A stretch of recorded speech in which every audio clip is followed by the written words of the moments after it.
हिरवं जग या यूट्यूब चॅनलमध्ये आपलं सहर्ष स्वागत आहे. आज आपण चिकू या झाडाबद्दल माहिती घेणार आहोत. चिकू एक तांबूस रंगाचे गोड फळ आहे. ही एक आयुर्वेदिक औषधी वनस्पती आहे.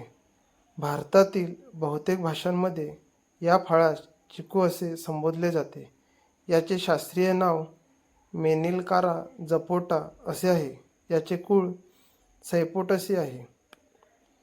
चिकू पिकाच्या लागवडीसाठी मध्यम प्रतीची उत्तम निचरा होणारी बारामाही पाण्याची सोय असणारी जमीन चांगली असते. भारी जमिनीत चर खोदून पाण्याचा निचरा करणे गरजेचे आहे. दमट आणि कोरड्या हवामानात चिकूची वाढ चांगली होते. चिकूची लागवडीसाठी कालीपत्ती, क्रिकेट बॉल या चांगल्या उत्पादन देणाऱ्या जाती आहेत. एप्रिल मे महिन्यात कलमाच्या लागवडीसाठी 10 बाय 10 मीटर अंतरावर 1 बाय 1 मीटर आकाराचे खड्डे खणून वाळवीच्या नियंत्रणासाठी मिथिनिल पॅराथिऑन किंवा 5% कार्बोलिन भुकटी मिसळावी. त्यानंतर खड्डे चांगले माती, 4 घमेले शेणखत, 2.5 किलो सिंगल सुपर फॉस्फेट याच्या मिश्रणाने भरावे. लागवड जुलै ते ऑगस्ट महिन्यात करावी. कलमाच्या लागवडीनंतर काठीचा आधार द्यावा. सुरुवातीला पहिल्या 2 वर्षात खुंटावरील वारंवार येणारी फूट काढावी.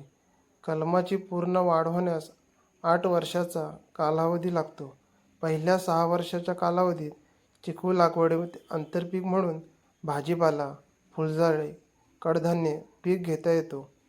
लागवडीनंतर पहिल्या वर्षी प्रत्येक कलमास 1 घमेले शेणखत, 300 gram urea, 900 gram single super phosphate, 300 gram muriate of potash हे 2 हप्त्यात समप्रमाणात द्यावे.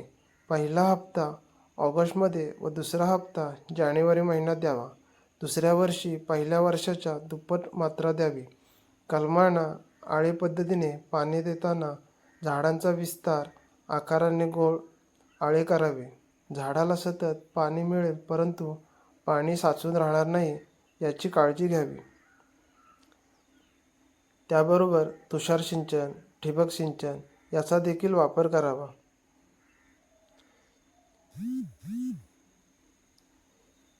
चिकूची व्यवस्थित पिकलेली गोड चवीची फळे निरीक्षणपूर्वक निवडून घ्यावी. फळे स्वच्छ पाण्याने धुवून घ्यावी.